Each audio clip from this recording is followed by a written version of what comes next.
Well, good morning, everyone. This is the Knox County Board of Commissioners on October 30th, 2025.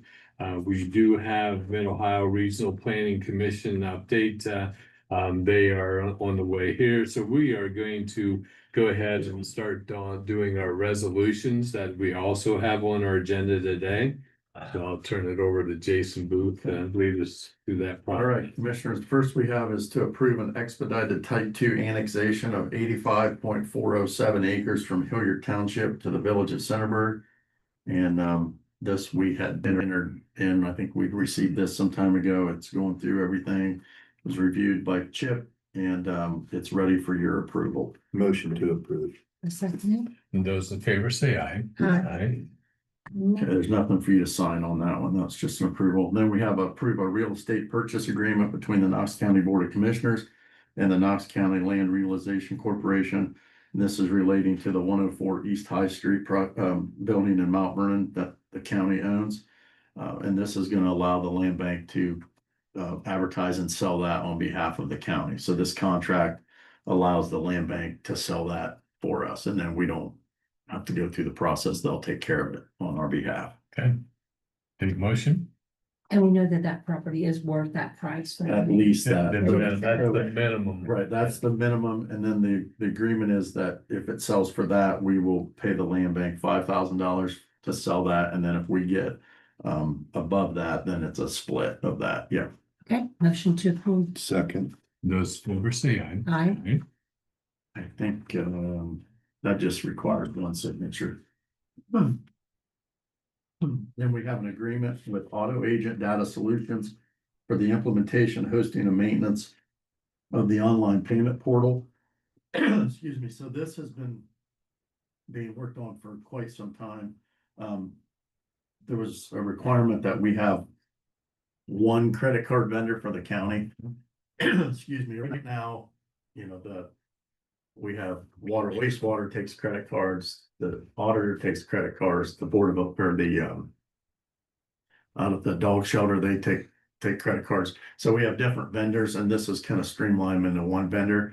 We also have a lot of departments that have been waiting on this, that want to be able to accept credit cards, like the county engineer, the recorder, transit. So this is going to kind of streamline that. So we had to do a RFP, request for proposals. We received those back from 3 vendors. I reviewed those. I had IT review them to see which was the best fit, and Auto Agent was who we determined was going to be the best for the county.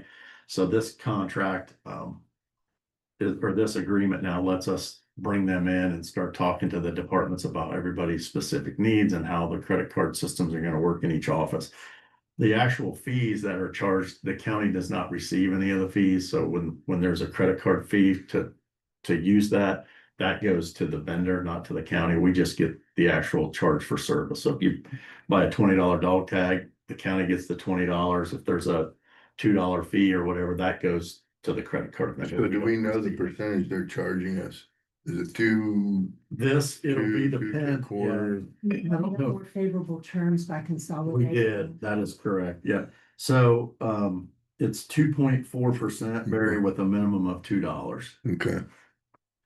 And then of course, plus their monthly service fee, right? Yeah, and I don't know if there is one on this one. Let's see. So are they just taking the This is percentage? just the agreement of services, so I can get you the whole, That's okay. the whole RFP. Mm. Yeah, there's nothing else in here in this agreement that talks about fees other than the 2.4% with a $2 minimum charge. So this does streamline the whole county into one vendor, correct? That's correct. So once we get it up and running, so I mean, this has been probably a year and a half in the works, and we think we're ready to move forward. So once you sign this, then I'll set up a meeting with them and all of the interested parties. But when we surveyed, there was a lot in the county that I'm sure. wanted to offer this, and they just need a method to do it. So if So the terms are more favorable than what we Right. have. yeah, so we worked with the prosecutor. They wrote the RFP for us. We got it out. We're ready to roll. I'm motion to approve. I second it. And those in favor say aye. Aye. Then we have approve a rental agreement with Pitney Bowes. And this is through the State of Ohio Office of Procurement Services for a meter or postage machine for a 60-month term at $875.15 a month. So we have a mail machine in the back, a very large mail machine that can process large amounts of mail. We preload that, commissioners, with postage through the US Postal Service. Hey, do we get a reduction in charges on any of those? Mhm. We do, right? If we buy it that Or way. metered mail, yes. So we've had that machine. It's kind of end of life. We don't own it. We lease them. That way they come in and they maintain it, fix it. Right. This does go up in cost. I think it was it close to $2,000 a year? And obviously it's 5 years later since we did the last 5-year deal. Yeah. So this is ready to go. And I think Penny, you mentioned probably by the end of the year, first of the year, they'll swap out the machine and provide training to staff. Okay, so it's ready to go. Motion to approve. Those favors say aye. Aye. Okay, and then we have contractor application for payment number 4 to Smalls Asphalt Paving for the annual resurfacing of 2025. This payment is in the amount of $594,427.06, and this is to Smalls Asphalt Paving. This will be paid out of the county engineer's budget. Motion to approve. I second it. Those in favor say aye. Aye. And we've got some more utility permits. This one is for Mercury Broadband again on Nunda Road and Pike in Brown Township. They're way out there now, aren't they? Yeah, They're pushing, aren't they? We- Motion to approve. Second it. those favors say aye. Aye. Aye. Then we have another permit with Mercury Broadband on Field Road, and this is in Brown Township. Motion to approve. Second. Those in favor say aye. Aye. And one last one here for Mercury Broadband, again on Field Road in Brown Township. Take a motion. Motion to approve. I second it. And those in favor say aye. Aye. Okay, and then the last utility permit is for Columbia Gas, and this is on Columbus Road in Clinton Township. Motion to approve. Second. Those in favor say aye. Aye.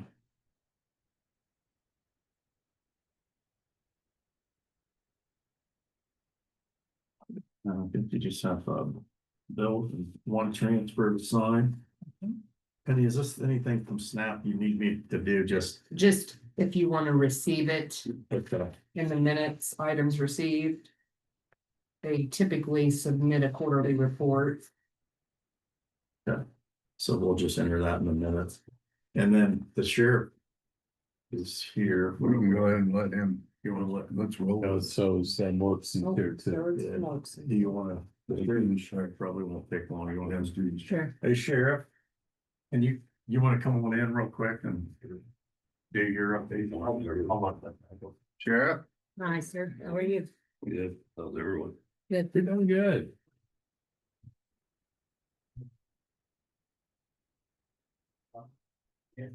No worries.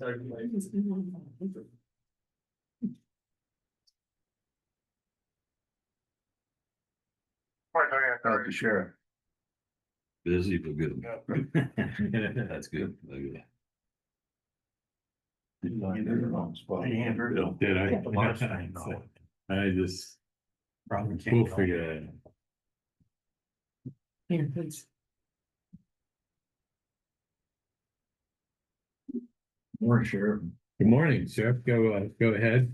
Thank you for being here this morning in this nice sunny day. Yeah. I guess, we'll start off with, we had total inmates this morning is 89, which is, down a little bit from a few days ago. Have 74 males, 15 females, and 2 inmates housed in other county jails. So, as far as the upgrade of the building out back, modern builders, their contractors are doing great. They're land blocked, so we're moving forward there. That's good news. Yeah. So we've selected a deputy to be our next canine officer, and we're upgrading a car for him. We'll be in the process of selecting a dog for him in the near future. So we started doing, last week we started, we're calling it Warrant Wednesdays.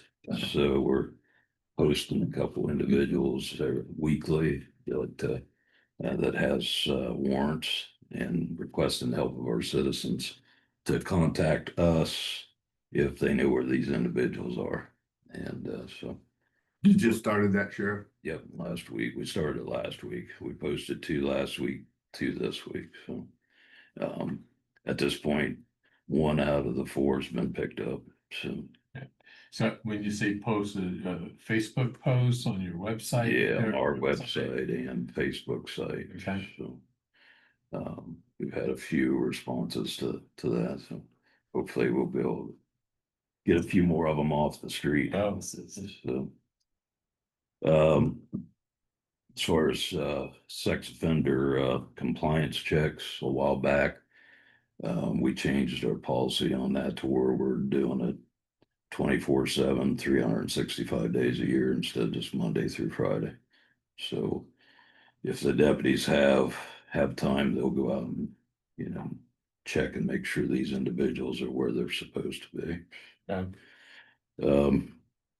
So as far as employment, we have 4 individuals in the process to work in the jail, 2 for patrol, and we found someone that's in the process for a cook as well. Good. Good deal. So hopefully all of them work out and we can Yeah. get them in there. So you have somebody in the kitchen apparently. Are they just working a lot more since you need one? Is that how it's working out? So the lady that resigned, she was working part-time status, Mhm. and she does not want to work the weekends anymore. And it would work a whole lot better to have another full-time cook Right, yeah. in the jail. So had you thought about on weekends, just ordering in McDonald's or Wendy's or Mhm. Burger King that? Little Caesars. Yeah, would probably be quite. Not at a 57 meal. So the other thing too is they need to know they're in jail, so we don't, Yeah. we don't want to be given. McDonald's. Yes, fast food. Here's your porridge. Although the food that our cooks prepare and cook is a lot healthier than. McDonald's. I told somebody I need to come out and eat one of those $1.69 or 70 meals and see. I'll pay you for it. They do a good job back there. It saved me a lot of money eating lunch and stuff there. I'd be a conflict of interest. Good. And then Sheriff, we did work well, but we went ahead and the commissioners agreed to order those 2 vehicles and then pull them forward out of next year's budget. So we did get that money appropriated, and I think you got those on order. You already have them. I don't know. We haven't received them yet, but they are on order. Were they on the ground and you had to order them? Well, the good thing about this is these 2024s, we saved several $1,000s by buying those 2, and they are already equipped. Yeah. So, Oh, really? so the 2025s, 2026s, we may have been waiting 6-8 months Right. for those. So my understanding is that another agency was not able to acquire funding. So we was able to get these 2 cars. Yeah, someone else's failure was our success. Yeah. Yeah, which I brought kind of a list of the mileage on the cars. So we actually have 4 cars in our fleet right now that are at 100,000 or over. And of course, once they get, and these are patrol cars, once they get to 100,000, obviously maintenance bills go up and reliability goes down too. So in our detective bureau, rough mileage on the detectives' cars run from 81,000 to 168,000. And so obviously next year we'll probably have to start looking at replacing some of those as well. See, in my world, those are gently broke in, my truck's at 230,000. What's a fleet total? Do you know, for patrol and detective? Commissary vehicles, civil, everything, 44. That's total detective and patrol. I'll get you the Yeah. exact number, because I think the golf cart and a couple other items are. Might be included there. So, Any other things for the sheriff at this time?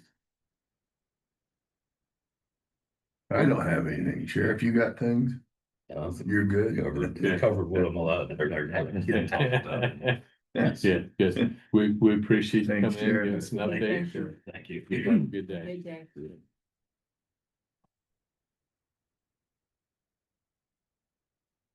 I didn't realize the fleet was that big. Yeah, it's a lot, yeah. So we ready for, Yeah. Did you see if that was okay, Andrew? Yes, we're good to go. There was an update on the website that didn't click over to hey, live. good morning. Pushed it live. Good seeing you. Good to see you, Jason. Good morning, Commissioner. It's nice to meet you, yeah. Good to see you. Oh, my arm's not that long.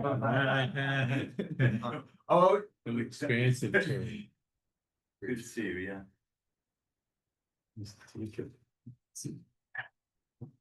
Thanks for having me today. Well, thanks for. Apologies for being late. Rain slowed me down a little bit with the traffic, but got a presentation for you. Thank you.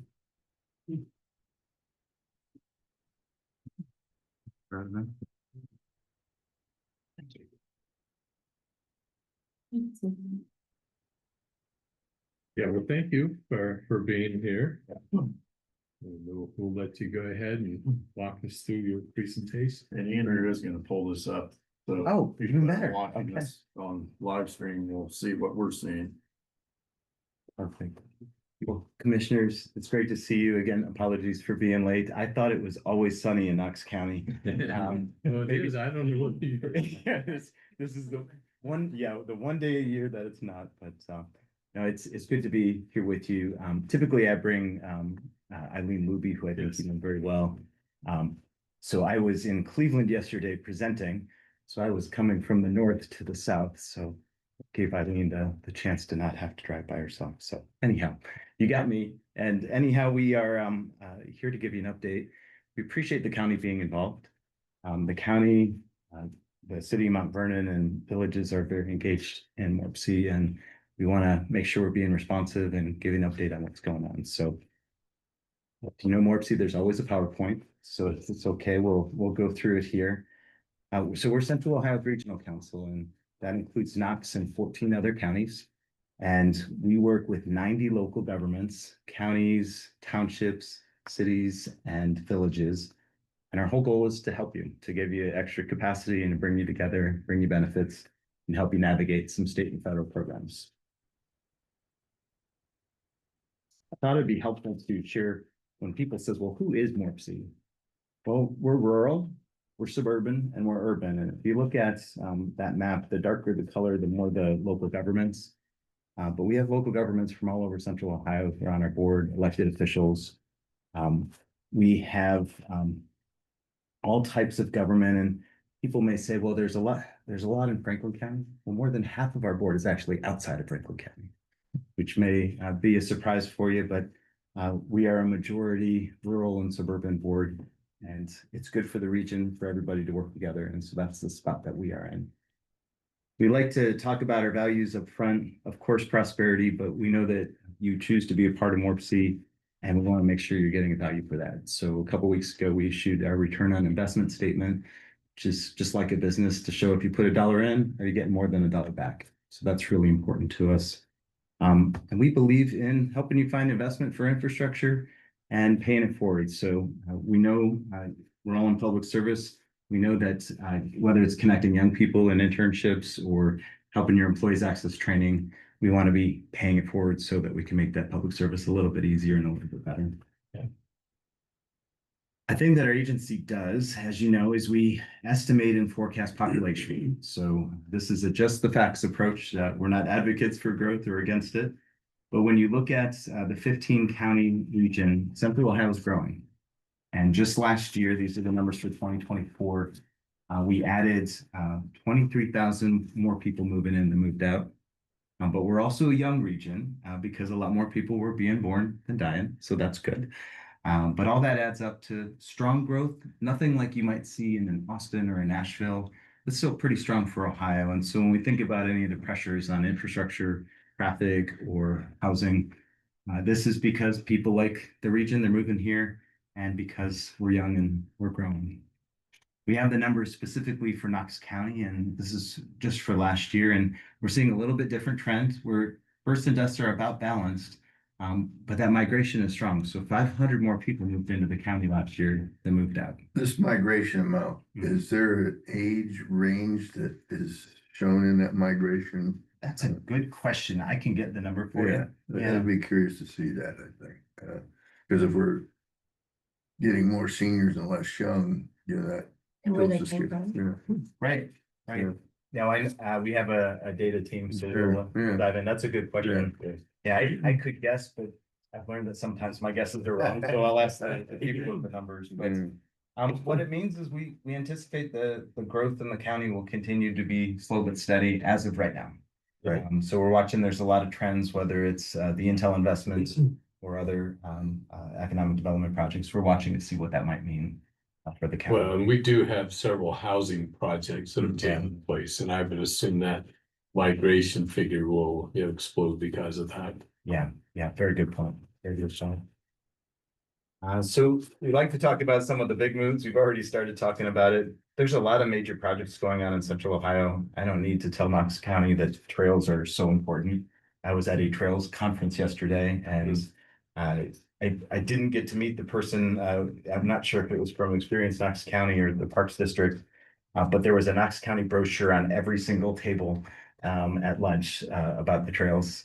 So I don't know who that was, but I was up there talking about Central Ohio trails. But this is a lot of effort going on. And then just like to point out, I know you have choices of airports, but the Columbus Airport is completely under reconstruction. There's going to be a brand new airport terminal built. And if you haven't been down there lately, there's a lot of construction. Yeah. Yes. I used to, people didn't believe me because the region's been talking about it for so long, and I used to joke that the McDonald's is gone, so something is happening. This is a big deal for businesses, and I know there's been some big announcements recently here in Mount Vernon. Those businesses are going to be looking for direct flights, so we're excited about that. One of MORPC's key roles is in transportation planning, whether it's safety or rural area planning or freight. The green and blue counties are the counties where we provide support, but specifically in Knox County, you're part of what's called the Central Ohio Rural Planning Organization. And this is a separate board. MORPC provides the staff for it. So those blue counties there, kind of that C shape from Fairfield all the way around through Marion, Morrow, and Knox, that's Corpo. And Knox County is about to do really well. So next week, their board votes to make their capital grants. And there are 3 grants lined up for Mount Vernon, Fredericktown, and Zedberg. Now, these grants that's money that Corpo is given, not you didn't channel it to someone else and you helped with on the grant. These are actually Corpo. Yes, yeah. So Corpo has an allocation of capital funds. And that board, we work with them to look at project viability and traffic estimates and those kind of things. And that board's decision process is about done, and they're voting on that next week. It's not done till it's done, but we're feeling pretty confident that the county will do really well. And it's those really bread and butter things like sidewalks and intersection modifications and those.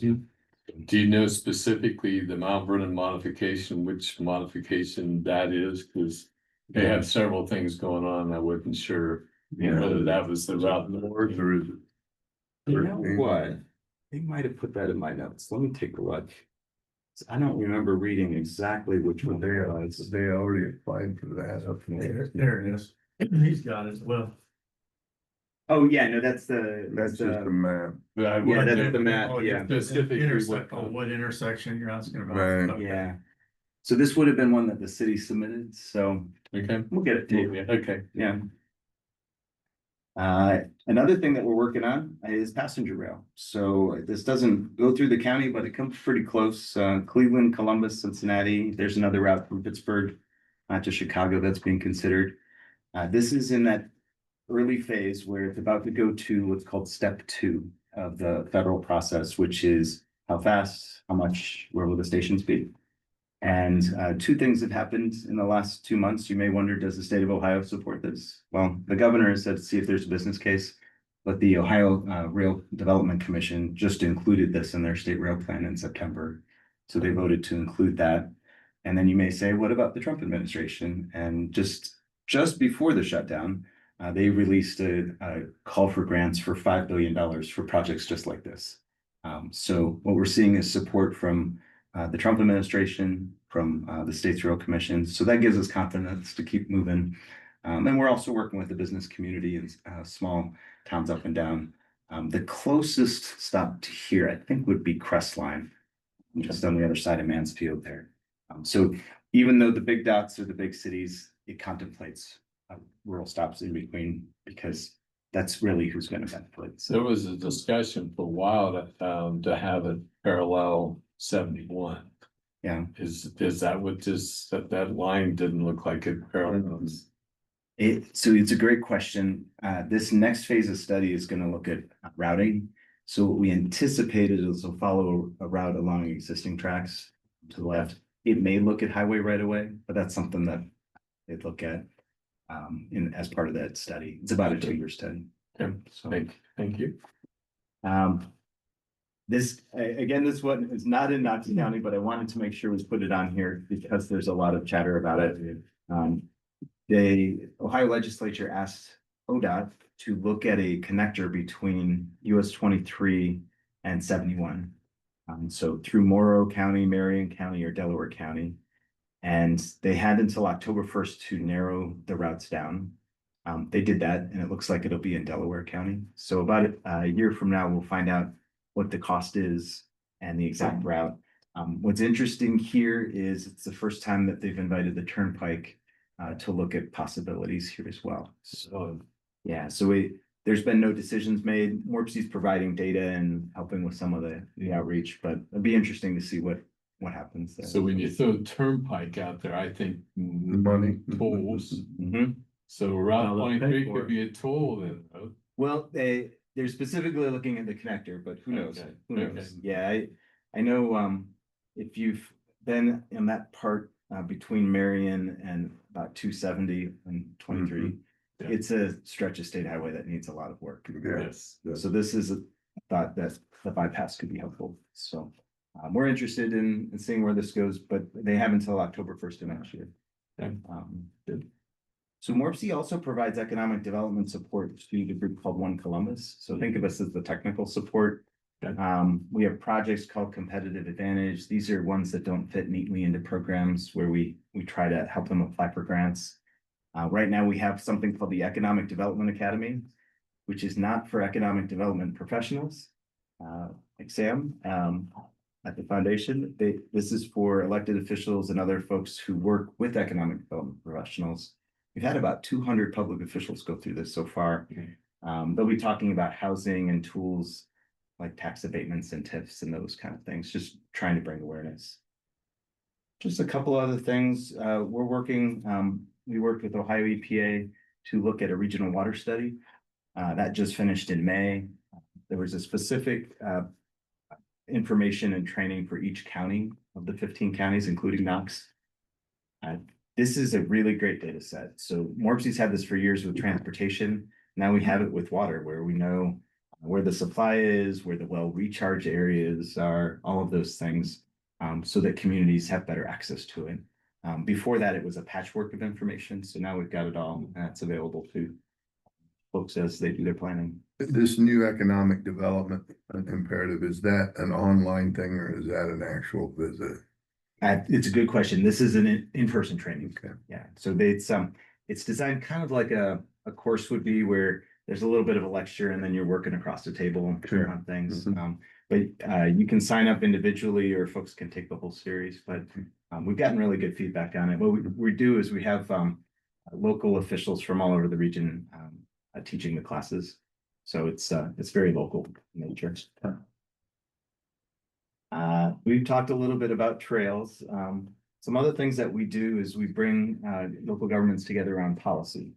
And what we do here is we have a committee that's about to be led by the mayor, the Republican mayor of New Albany, the Democratic mayor of Whitehall, and then a bunch of folks from around the region. And the goal is to look at what they can agree on. And then we work with state government. A thing that we're really focused on right now is the state capital budget's coming up. And this is a role that Morpsey plays in the Columbus region, where the business community, in addition to local government submitting their projects, the business community likes to endorse projects. And they've asked Morpsey to help make sure that communities outside of Franklin County are on their list. So we work with communities every 2 years to make sure things are on that list. If I know that the county has submitted before in some of your communities, these are the non-transportation projects, except for trails. Trails counts, community facilities counts, tourism type efforts. It's a great opportunity to ask for funding. So we'll be, that process is about to kick up here to. Let me Of course, yeah. back up just on the Central Ohio Greenways, Of course, yeah. which is your top sheet over there on the left. Yeah. Okay. I noticed it looks like in Knox County, has it going north, is that coming out of Mount Vernon going towards Fredericktown? Is that what that green slither is? I think that is, so the plans, where you see the existing ones in blue and the ones in green. Yes. The ones in green come from the different communities themselves. Okay. So I think it's probably the Knox County Park District has that on their plan. Okay, Um, but and then I was thinking the blown up version that Jason had shown me. I had a green one, maybe it's, oh yeah, it was all the way over to the right. Is that the connector from Brinkhaven on up into Loudonville? I think that might be. Okay. Yeah. Because a couple of years ago, there was a group that wanted like $20 million to do that. Oh, gosh. Okay. Yeah, it's small. Okay. Well, I imagine it'll be a really nice trail. Okay, But yeah. I didn't know whether they have it still hanging out there. I think I have a file. I'll of have, that. I can follow up on that too, Okay. to see exactly which one that is. Now I know that with the state capital budget, that's Mhm. something that $20 million is larger than a normal project. Usually the projects tend to be between about 100,000 and about $1 million. You all are involved in CCAO, you know how it works. But that's something that if there are bits of trails improvements or that, this would be good project. The legislature seems to really like those. So, and Thank you. I actually, they gave me the sheet here, the types of projects that are eligible. All sorts of things, whether it's museums or gardens or theaters or community facilities, treatment centers, flood control, even local jail facilities and things are eligible. So it's a good time to have your project ready to go. Yes, yes. Just a couple other things. So we do that for state policy, but we also do it for federal policy. And one of the things that we do that I just like to point out is we help with the Central Ohio Defense Group. And in Central Ohio, we have 8,000 jobs that are connected to the military. And we work with the facilities to make sure they're getting what they need and that the communities are able to provide the services, whether it's roads or snow clearing. So we're really proud of that, helping our men and women in uniform. So that's something that we do. Some last bit things, we call them practical items with local impact. If you talk to a business who's having trouble filling a shift, we actually administer a program where we can go and sit down with the business and see if we can help them buy a van for their employees to get to work or help them with scheduling employees or whatever. It's free to the business. Sometimes there's a little bit of an incentive that goes with it. So this is something that we'll hear stories where a business can't fill a second shift because all of their employees are coming from an hour away.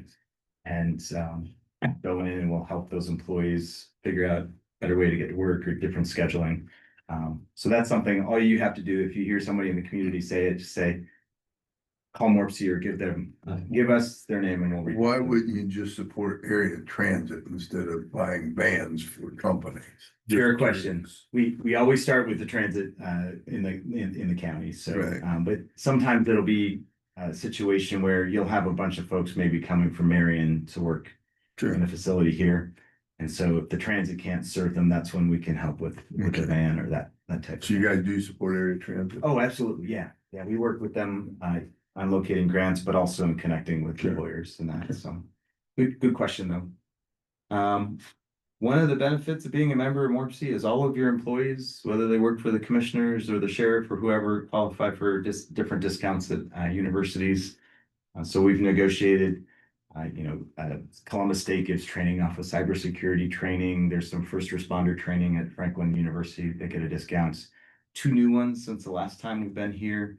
Otterbein and Capital offer scholarships to employees' children. So if you have an employee whose child goes to Otterbein, they automatically get a $20,000 a year scholarship, which is kind of neat. We want to value families, and we were really excited to have those universities not just help with the discount for their parents, but for the kids too. It's intermediate family, I take it, right? So Not it's grandchildren or. well, it's any dependents. So if your grandchildren live with you, no, okay. Enough said. Make sure our HR is aware of that. I think they are, yeah, Okay. because I think Yeah. they've been in before and we've, yeah. Yeah, we've got an updated sheet. Yeah. But yeah.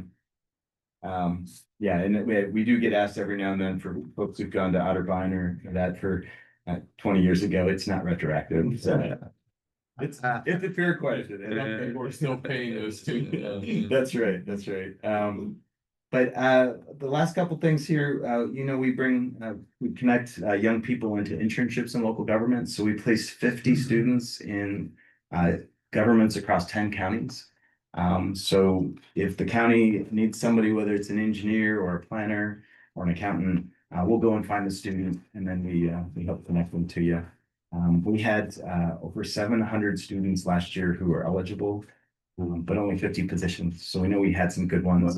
But so if you need 1 or 2 or 10, we know the students are there. We frequently find that we absorb Kenyan and NAS students. Yes, in that role for interns here. So. Oh, great. It's so important to connect young people into that. Yeah, I was over at the Board of Elections and there were 2 Kenyan students over there that were intern. Right. Good. We hold rural forums all across the region. We've done them on economic development and actually rural transit this year. And then just the last thing is just for fun. We have a lot of mapping services. If the county needs anything, you get free mapping services up to a point.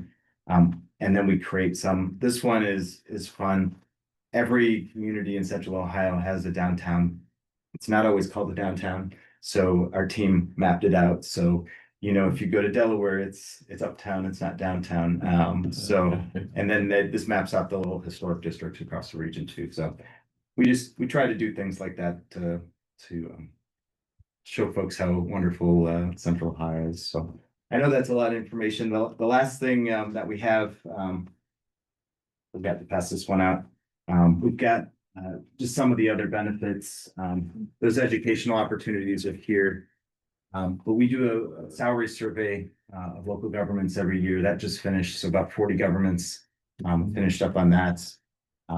We get a membership in the development finance agencies. There's a grant finder, some other things. So That's good. yeah, we love working with you and I'm happy to take any questions.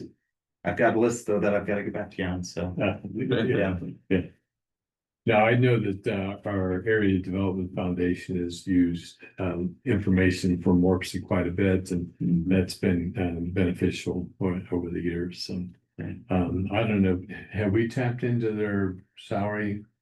Because I know we've done. I get that, but we don't participate in it. A lot of the positions they have, a lot of them are municipal, so it doesn't line up with ours as well. Mhm. I get the report and we look at it for a few positions, but we don't normally provide the information back because that's just I mean, it's not geared for cities, but a lot of positions in there are municipal. So Brenda, you've been involved with Morpsey. Do you have any questions and I your experience? with join you that? via live stream. Oh, great. every month. Okay. But I thought there was a requirement to now attend in person in Columbus. Is that Only correct? to vote, right? Only to vote. Yeah, so that the state law changed earlier this year, Right. so to vote, you have to be there in person. But the commission meetings oftentimes, it's worked its way through the process, so if you can attend virtually and get the update, that's good too. So we love to have you there in person. So. I'll come in person, especially for a special vote. Oh, yeah, yes, yeah. I hear most of the meetings have a lot to do with sustainability and tiny houses and smaller, going green, solar, those, a lot of those topics are focus points. Do you see that still being the focal point of the 15-minute city? You know, I appreciate the question. It's a small part of what Morpsey does. So we have what's called a regional sustainability roundtable. I know Mount Vernon is on that. It focuses more on bread and butter things like air quality and water quality.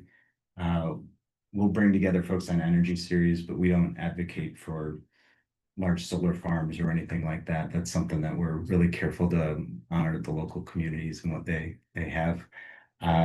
Things like housing and tiny homes, those are all local decisions. So what we'll do is we'll do fiscal impact studies for communities so that they can see how to navigate that. But the bulk of the meetings, the bulk of the work is on infrastructure like transportation, it's on economic development programs, it's on tracking state and federal legislation that impacts local governments. So, but yeah, Morpsey brings together all different types of local governments, and some of them are very interested in recycling and sustainability, and others are very interested in economic development or trails. So we try to meet them where they are and give them what they need. So hopefully, is that helpful? Or? Yes. Okay. Great. Yeah. Any other questions?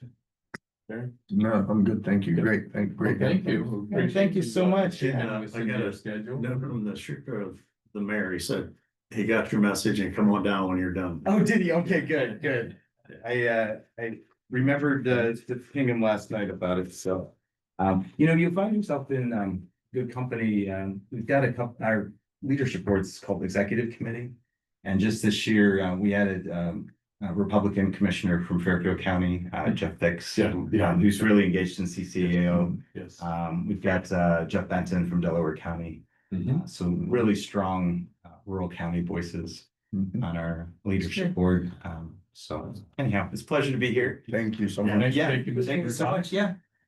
Appreciate that. And make sure the mayor doesn't beat up on you. Oh, well, I hope they pick the right transportation project. Yeah. It's great to see you, Commissioner. Yes. Thank you for allowing us. I will. Thanks for coming. Thank you, Commissioner. Stay dry, guys. Yeah, thank you.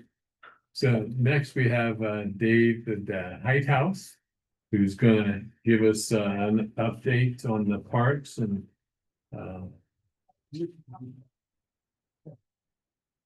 then the accolades his son has had that I haven't heard about. He had a pretty good year. It ended before he wanted it to, but Good. he was always next year. Well, welcome. It sounds like the Browns. What's that? Sounds like the Cleveland Browns. Yeah, well, that's always next year, Yeah, go ahead. Yeah, so now I just have a few updates. Most of this is pertaining to projects that we have been discussing for the last year or so. Starting off with the multi-use trails. The Transportation Alternatives Program grant that was awarded in 2024 is moving ahead. We've worked with the county engineer to get through the engineering phase, so that's complete and approved by ODOT. And we're looking at putting bids out here, probably about the first of the year.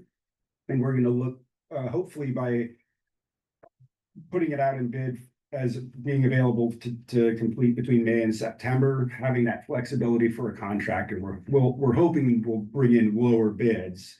And the goal is still to get this done at or under the amount of money that was awarded by the state. So hopefully, knock on wood, it will not cost the park district or the Gap Trail or the county any money. Yeah, so refresh everyone's memory as to where it's gonna start Yep. and, what point to what point. Absolutely. So that is, that's a complete repaving of the Cocossan Gap Trail. So that will be from Mount Vernon Avenue, to, the terminus in Danville, which is sort of the driveway back to the water treatment plant is where it officially ends. So it will be the full 13 miles. We will handle communications on closures locally, post signage as they progress through that. I think we need to be a little flexible to see how fast they're moving and what kind of chunks they need closed at any given time. But the contractor themselves will be responsible for the physical barriers at the intersections where people would get on. And I think we're pretty comfortable with detours. The only sort of tricky area is from Mount Vernon Avenue into Gambier. Really, the only way is to take Lower Gambier Road onto 29 for a short stretch. Yeah. But I think we're gonna just have to make lemonade out of this. If we want to get it repaved, it's got to close. Is there any grinding involved? There is, so it is a complete milling and a complete repaving. So they'll take the milling equipment from end to end, and they'll follow it with the pavers. So that what I'm not clear on is whether they'll mill it all in one shot and then pave it all in one shot, or yeah. whether they'll go section by section.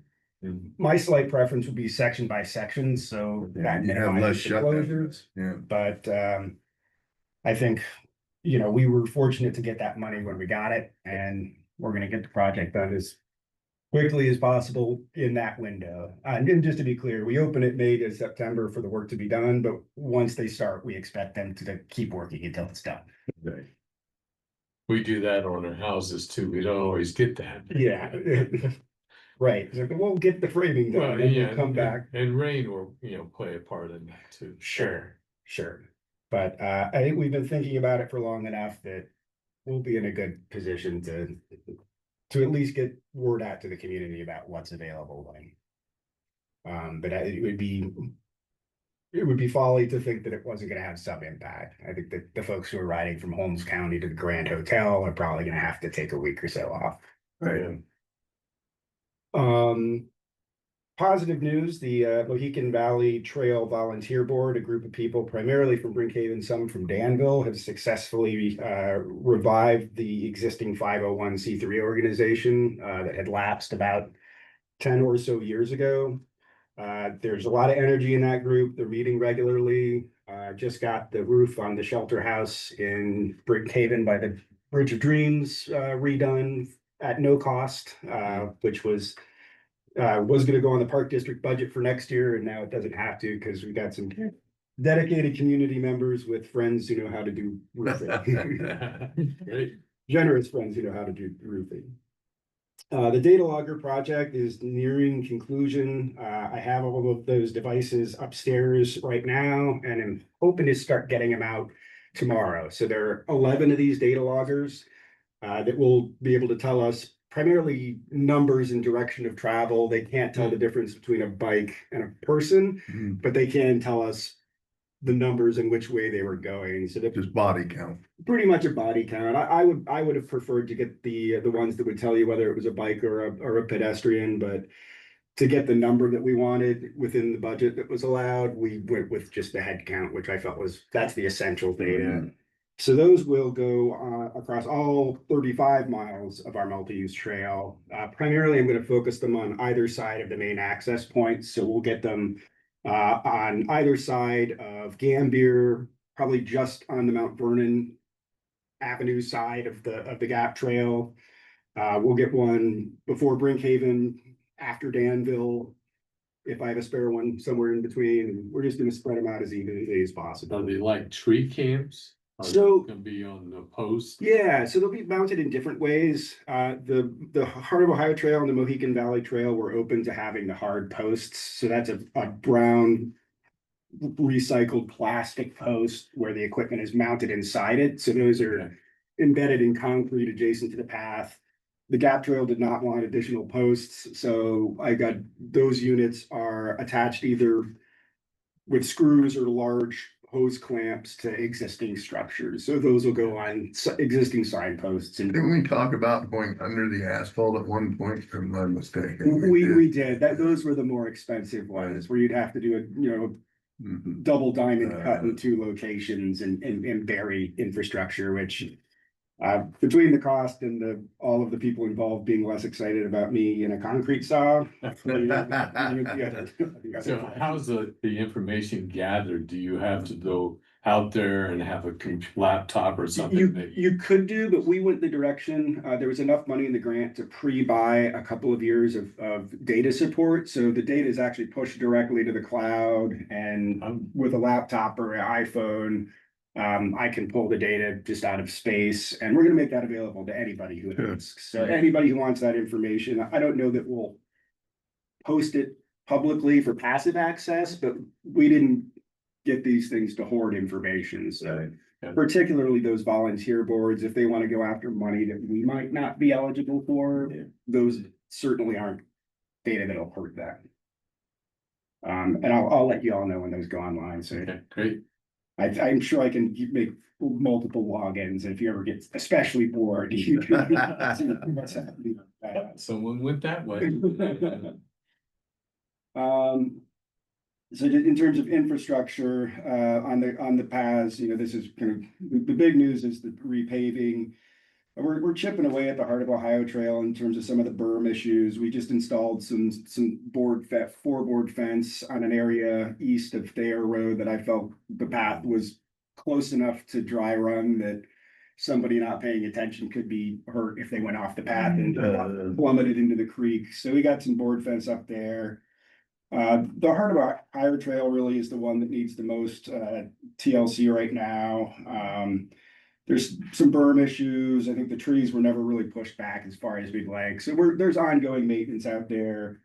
The one that I would like to bring to your attention, just in case, is there's a pretty decent sinkhole east of Updike Road on the Heart of Ohio Trail, where what was about a 60-foot long cut stone culvert that somebody somehow created in the distant past has started to fail as all the drain tile from a very large field got run right into that drainage. Yeah. So it's being undercut, and it's sinking to the point where we felt like we needed to put some paint down and some signs up. So the path is actually sinking? Yeah, it's 5 inches down over about 15 feet. So it's not an insignificant drop. We've worked with the engineer to get a sense of what size of culvert we need to replace that with. Mm-hmm. I'm gonna start hunting for grant funding for trail maintenance to pay for that, because it will be a 6-figure project. But in the meantime, I think we might be able to go down the street and get somebody who does driveway asphalt to come and just give us a nice broad patch, just so it's flat. Because if you were on a high pressure, narrow tired bike and you hit that at 20 miles an hour, you would notice it. So that's when I do not feel like I will come back to the county commissioners and say, hey, please give me lots of money to fix this. But I just want you to know that's, on your property, there's a pretty decent issue that we're working on. So that culvert, can it be installed while this new asphalt's going down? So this is actually out by Centerburg, so it's a different trail. Okay. Yeah, so I mean, the silver lining on this is we'll have a semi-trailer worth of very nice looking cut stone. Yeah. Do some kind of a project with, but the culvert itself, we're gonna avoid a box culvert, but it's the biggest polyethylene culvert that anybody makes to drain that effectively. But it will never have to be replaced in any of our lives once we get that done. Famous last words. Yeah, you know what, you're right. Not knocking on wood twice in one conversation. Scenic rivers, we're still looking at trying to improve some of the access points. I think in particular, Pipesville and Lehman Road, I'd love to figure out some way to make those a little more accessible. Again, the issues that we're running into are primarily with the state, the kinds of engineering diagrams and specifications for material and design that they're asking for are within my budget a little cost prohibitive. So we sort of have some ideas, and we continue to wait for the paddling enhancement grant to come back. something that has existed in the past, but has not over the last 2 years. But if that comes back, I think we'll be relatively competitive with some of these projects. And on the other side of that, we've got a couple that are in very good shape. The new one that we've been able to add off of Kilduff Road is very popular and it's very accessible too. So that allows people basically to put together any combination of 3-ish mile chunks from Mount Vernon all the way down to 715 in Riley Chapel. So I think the Kokosing is about as accessible as it is ever going to get. It's kind of a fun thing that we like to keep you informed of. We're still a part of the Ohio Hellbender Partnership. So we did release 25 additional giant nocturnal carnivorous amphibians into the Kokosing adjacent to one of our parks. Mud puppies. We talk about snakes. No, it's a very large. Just to clarify, we're not paying to release. No, snakes. and we're not paying. This is all free. We're partnering with Ohio State and the Columbus Zoo and the Toledo Zoo and a couple of other organizations that captive bred these animals. And then we're a part of it because we have desirable habitat. When I was a younger man, when we used to go fishing, and we would catch them, we called them mud puppies. These are like a giant version of a mud puppy. Yeah. They look very similar, but they're bigger. Yeah. And there's not that many of them, even that we released 25 and maybe 2 or 3 of those will survive beyond a year. So the success rate is relatively low. Yeah. They did put chips in each one, right? They do, and they're some of them are sticking. I mean, the males guard the nests, and it was the year before last, shortly after I started with the parks, that one was identified that had almost doubled in size and was sitting on an egg mass in the vicinity of Gambier. So they can pull those chips up and watch those animals, see where they are. yes, it's a radio frequency ID tag. So they have a device that, you know, you take out into the field and you kind of move it around, and there's a pinging noise that these tags emit. And if you hear the pinging, generally it's associated with a particular frequency, which then tells you it's this individual that was released on this date. And they can tell the size that they're, You have to actually catch them for oh, you that. gotta catch Yeah. them. And what do they bring to the habitat? What do they do there? They're basically part of the food chain. I mean, there's few enough of them that, you know, in terms of ecological function, they're not a particular keystone species. It's more of a charismatic in its weird way megafauna. They eat crayfish and other macroinvertebrates. They keep areas under rocks clear that other animals might move into. There's only certain parts of the river that they can actually have. Yeah, they have a very particular habitat, right? So they like to be under large, flat rocks with very little silt or mud or sand. So What preys on them? raccoons would be the only thing if they were ever close to shore. Really, there's not a lot that goes after an adult hellbender. They kick catfish out of some of these areas. There are artificial boxes called hellbender huts, which are these 100-pound concrete structures that have been put out in places where the habitat's close but not quite. And they're able to put cameras in those and actually watch the things. And there are multiple instances of an adult hellbender going in and kicking a catfish out of the hellbender hut. So, but They were native though. So yeah, you're introducing. yeah, they were pretty common in creeks like the Kokosing, less so the Mohican. They tend to be in smaller, smaller bodies of water. So Bear used to catch them. That's why they're no longer in there. There are a lot of them in Kentucky, West Virginia. There were a lot of them down in North Carolina before the hurricane aftermath came in. That pretty much wiped that. Yeah, Leeches. They don't eat, well, they probably would, but I don't think that's their primary quarry. I think What'd she say? crayfish more than leeches.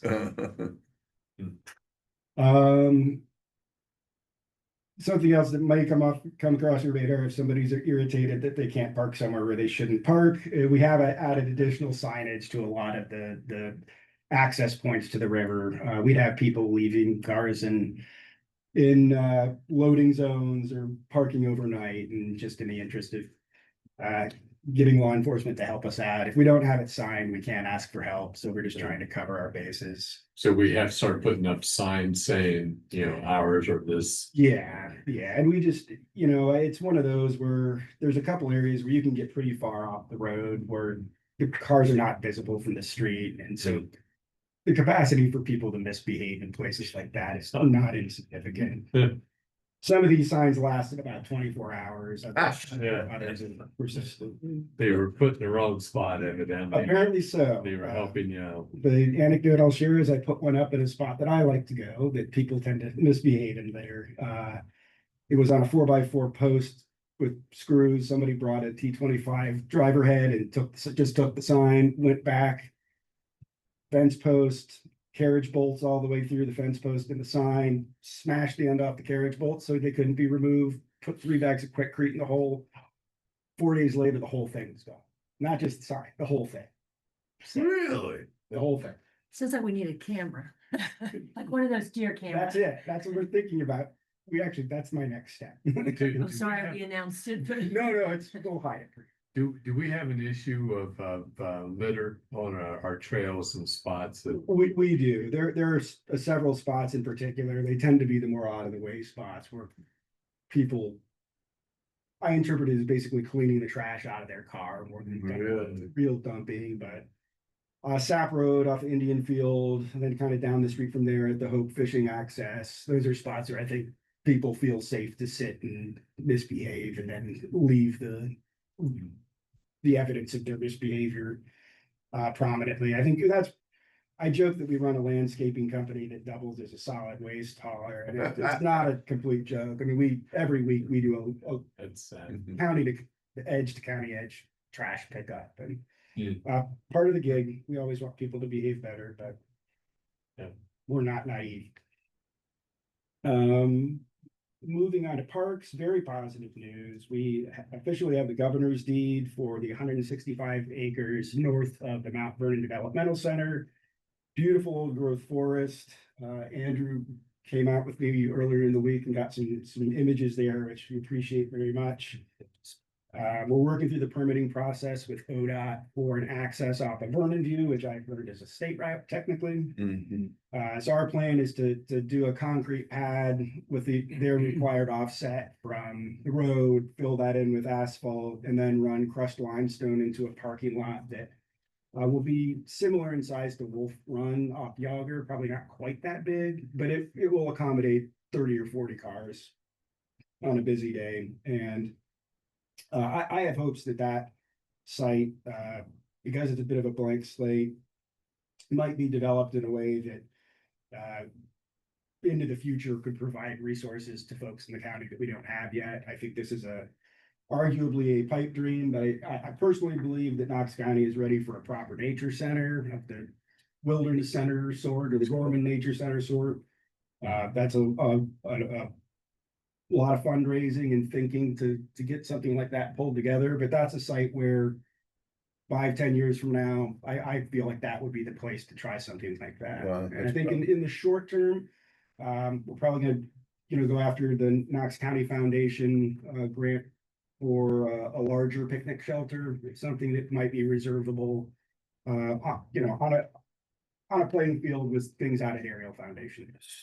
So will you cut trails in this, or will this be a free walk? Yeah, no, we plan on cutting trails. I mean, right now, there's an existing historic Eagle Scout trail through the oldest part of the forest. We'll cut trail from the new access point in, and then on the far side of that, it wraps all the way around the Sure. developmental center. We'll put more trail in the younger forest sections and anticipate conversations with the development that's on the far side of that, who will probably want to discuss access from their property. So Sure. Yeah. I'm fine with that. I just want to constrain it to one place where multiple households can visit. So the passage or driveway you're talking about, that's north of their, where their wood shop is. And Yes, yeah. So we had discussed, or I had asked if we might share the first 20 feet of the existing driveway that goes back to their operations facilities, but their reasonably Against that. adamant that we keep the public in the public areas and they keep their campus here. I understand that. Absolutely. And I think that was one of the discussion points for this transfer in the first place, and it's something I was part of that conversation. we need to. So we asked once and were told no politely, and we've come up with a different plan. Yes. Speaking of shelters, if more modest shelters, we have completed the Thayer Ridge picnic shelter. It is available now for people to use. And the Knox County chapter of the Horsemen's Council provided half a dozen picnic tables. They're interested in doing some more access type improvements, which, you know, we'll keep you guys abreast of, but seem. So this is the first park on the right on Thayer Road, because up on the left you have the horse. Yeah, so the horse park is over on the left side of the Left street. side. We're on the right. Right. And this is actually, there's the main entrance to the park, which has a small shade structure. This structure is actually adjacent to the disc golf course Sure. at the driveway before that, right after you get past the compost facility. And Barry, we have a lease or agreement with the horse association to allow them to Use that this. on the property. I wondered how they became. Yeah. That's why I asked the question. Yeah, It's they're- like we do it every, 5 years, 10 years, I think we allow. So them they to use the that. trail. and Yeah, that's, So they, yeah, that's our. because true they have multi- something up on the left, looks like a riding arena or something. Yeah, so that is the, there's two organizations. There's the Knox County chapter of the Horsemen's Council, and then there's the Knox County Horse Park. There's some overlap between the organizations, but not total. So our primary volunteer group out there is the Knox County Horsemen's Council folks. And so they do a lot of trail maintenance, a lot of kind of beautification types of projects. They're very productive volunteers, so they're able to ride within reason anywhere they want. They will continuously act if they can ride up to the top of the old landfill mound. And I told them that at this point, we're not going to encourage that.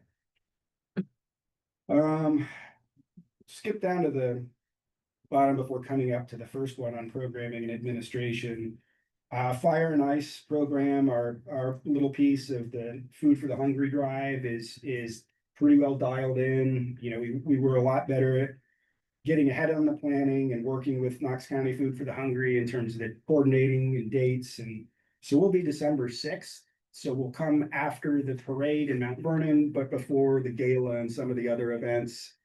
We're combining our advertising with their broader advertising. So our hope is that with additional shuttles and that advertising, we might get 1,000 or more people out for Fire and Ice. We've made some modifications to the park and the plan to facilitate faster turnover for our guests. So I've never done that, so they could transport down the Honey Run. yeah, Then people walk down the paths and there's lighting. yeah. So we partnered with the Millwood Church of Christ. They have again, lots of awesome volunteers and a very big parking lot. So they handle parking, and the shuttles pick up from the church, drive down the hill to the waterfall.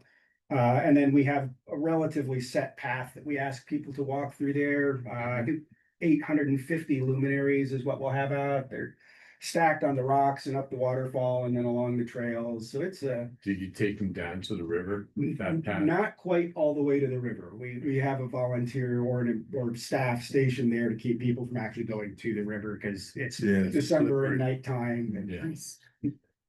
Yeah, our family frequently goes down to Honey Run, and my job is I take a bucket and that cane to pick up the trash. It's there, so Yeah. I try to keep that clean. for you. yeah, thank you. Did I understand there was some arson possibly down around that area of a fire? or- Yeah, we did have earlier this week, we had a fire at Honey Run Highlands. I did not spoken directly with the sheriff's department. I know they were there. I coordinated with the East Knox Joint Fire. Everybody's opinion is that it was in Arson. fact arson, that somebody took issue with a permitted hunting blind that we have well off trail over there and set it on fire. Whether or not they knew that there was a small propane container in there is anybody's guess. Wow. But I would estimate that it burned probably about a half an acre, and thank goodness it didn't happen 3 weeks ago, because it would have burned up that whole stand. Yeah. So in way of response, I mean, the hunter does want to continue his season there. blind aside. We're working with the folks that organize our hunters to see if there's some way we might be able to get a very well hidden trail camera out there. The hunters' trail cameras were stolen as a part of this. They would have almost certainly captured imagery of whoever did it. So this person was either malicious lucky or smart enough to take the evidence with them, but So let me make sure I understand then. So the park has allowed people to hunt on the county property? yeah, for Knox County residents, we collect names over the course of the year and have a lottery system with expectations once you're selected that you actually go and hunt. Right. I think the deer population is Very hard. it's very high, and it is the single greatest threat to healthy forests in Ohio, that they eat the small trees before they are able to get into the understory, or they rub on them once they come up. And I think anybody in the Division of Wildlife would agree that everything we can do, we ought to do. So each hunter has a very particular zone that they're not to leave. There's expectations about not just how many you harvest, but how close to any property boundaries or trails you can be. And the fellow who runs the program for all the parks except for Wolf Run is very, very conscientious and very good. And he's the one that notified me of the issue out there at Honey Run. The hunter called him and he was on the phone with me within about 5 minutes. So Dave, you have somebody in the park district that manages that for you guys? So yeah, Brandon Schrepfer, our natural resource manager, coordinates with a volunteer who's been doing this for Yeah. the parks for some time. I mean, I was just wondering, so, you know, the county, we obviously own property in certain areas, and our stance has always been, if they call, we don't allow it due to liability issues, but it seems like if we had somebody like that could adequately manage it, Yeah, then it maybe would be a way to allow some of that to be hunted. I think it would, you know, obviously get a waiver pulled together. Yeah. That we would be able to help with a draft on that, and, you know, there's also just the state hunting on private property permit that covers a Right. lot of that liability. So that's something that if you identify particular locations. Right, we get called a lot, obviously, out at, like, the property out at the landfill area. Yeah. Not where they're the trail, but over in the landfill. Yeah. And we have found like hundreds of stands up in trees and stuff like that before. Yeah. Without permission, and then we get asked quite a bit down like in Apple Valley, down in that area where we own some property. So, If you ever decided to go that route, I think that we'd be able to help you coordinate it. Because we obviously, we get more calls than we have space for. Right. I think the recent trend is we're getting calls from out of state now. I had a guy from upstate New York call me today, and I've stopped returning those calls because. Well, I mean, Trump has done a visa programs out of state is $1 million Yeah, to hunt on our property. well, maybe that's what you should do with the county property. Pay some stuff, yeah. And we obviously, we don't charge these people anything, but, you know, for county property. And again, you know, whether it's upstate New York or Licking County, this is a Knox County resident only program. You know, Sure, yeah. we don't take people from outside the county. And it just to kind of fill out that conversation, the locations where we do this are the remote areas of Wolf Run, obviously Honey Run, Highlands, not the waterfall, Indian Field Bluffs, which is off of Sap Road and doesn't get a lot of traffic. We have added Zuck and Bat Nest out off in the 715 area this year, also low traffic areas. And then we do have a couple people added our least permit there. Do you think you'll add then the state developmental center? We will add that. I think that's, you know, back to the management for healthy landscapes, that has acted as a deer sanctuary for some time. And you know, added to that is that the Ramsers have purchased, I think, 325 acres immediately north of that. So there's quite a large area that at present nobody's hunting on. And I have not spoken with the Ramsers at any kind of length about joint management, but I'm sure that's a conversation. So I've been in my house for 13 years and we've had a piebald. Yo, very, Looked like a Jersey cow. Yeah, Well, yeah. now the one that is running around there is all white except for its head. that's, It's brown. those are rare to spot. Yeah. I get a picture. I got a there. picture. It's pretty wild because you look at it, it's like, Yeah, you're used to seeing one thing and you see yeah, it this different thing's all colors. white except for the head. It's wild. The last one looked like a Jersey cow. Cool, so, the last thing I had on my list was something I just wanted to, bring your attention to and get your opinions on as well. We're really needing to look at a levy in the next couple of years. My park board of commissioners is interested in doing it as quickly as possible, which I believe is November of next year. But that's obviously something we want to coordinate with you and understanding kind of the broader levy landscape at the time, so. We have no details about precisely what that's gonna look like, with replacement levies going away, clearly it'll be new will be a word in the language. I think we've got a compelling case, you know, broader property tax issues aside, that if, you look at your tax bill and you go to the very bottom, that tends to be where the park district is, at 0.35 mil from 2022. I think that if we could even get it to 0.35 at current value or 0.5, it would make a tremendous difference for what we were able to do for the public. I'm sure every county office has the same whine, but we're a bubble gum and duct tape kind of organization right now. I'd love to have some full-time staff for operations if nothing else. Just putting it out there, obviously, I welcome your opinions on how that looks. Speak to him about Tim Lowry. I already did, Oh, okay. I talked to us, but I didn't want to talk about that yet. Okay. The other part, Sure. How late does the meeting go today? we go until 4 o'clock today. Oh, okay, so it's No. all day. No. No, yeah, we would talk about that, you talked about the property tax landscape, so, we just recently passed a resolution to give an additional exemption to me. Okay. So, that's gonna be an ongoing discussion for at least the next 8 months. Right. Sure. Well, I know that the 4 bills that are just made it out of the House are likely to make it through the Senate too. So seeing how everything shakes out, once that state legislation goes through to where we are. It looks like this homestead exemption is gonna be passed because before it was income based, now they opened it up to anybody. So everybody will get a little break, which ought to help you out on a small levy, I would think. Yeah. Well, I mean, again, we understand we're one piece of a big pie, and I say, you look at the bottom of that list on your tax bill, there's a number of things that come in front of it, so. But I also feel like we owe it to ourselves and the community to Yeah, ask for what the voters are willing to give us and then make the most efficient use of it. sure. So thank I you. would say typically that has been your board or boards make that decision.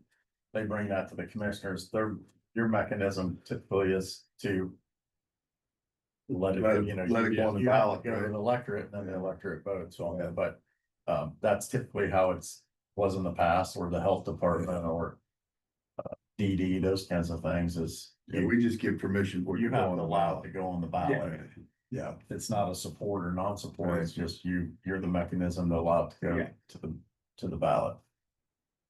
And that's something I anticipate, the park board will make a decision about, on November 12th. When we will also, theoretically, they will approve the budget we put together, Jason, and I'll be able to get that to you some more. So when you say November 12th, or would they talk about doing in the primary in May, do it then instead of November? No, I believe that the earliest we're able to do it based on when it passed in 2022 would be November of Oh, twenty you're talking about 2026. redoing the one that you currently. I think that's my interpretation of what they're saying, although I know that at least one of my commissioners has also mentioned a supplementary Mhm. to the existing one that would maybe be a shorter term one, but my opinion, being a novice at this, is I would looking at peer districts and what their budgets are like and how their levies are structured, I would really love to get a 10-year out of this one, even if there isn't an increase, just so we have a little bit of stability.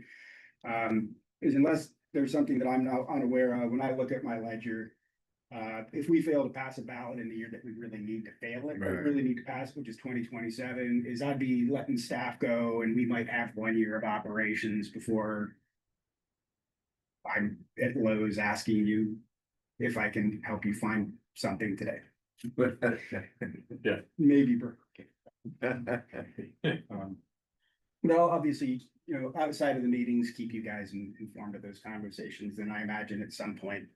Somebody from the board, probably Gloria, who is the chair, will reach out. Well, thank you so much. Thank you Yeah, guys. appreciate It's that. always a pleasure. Thank you. If anything comes up, just please let me know. Yes. They always charge for hunting, that might fund the. Well, You go out of state, That's they it. charge you. Yeah. You go, Thank you, sir. thanks. Have a you good go to another state, you get charged, Mhm. for sure. So And do you we have to go- other- And the nice thing is you go into a lottery, you pay, but that doesn't mean you get a hunt. It's a thought. Yeah, Jason, is there anything else? Nope, I don't have anything else for you today. I have nothing to know. I Uh, motion to adjourn. we stand adjourned. Everyone have a great weekend. Go vote if you have.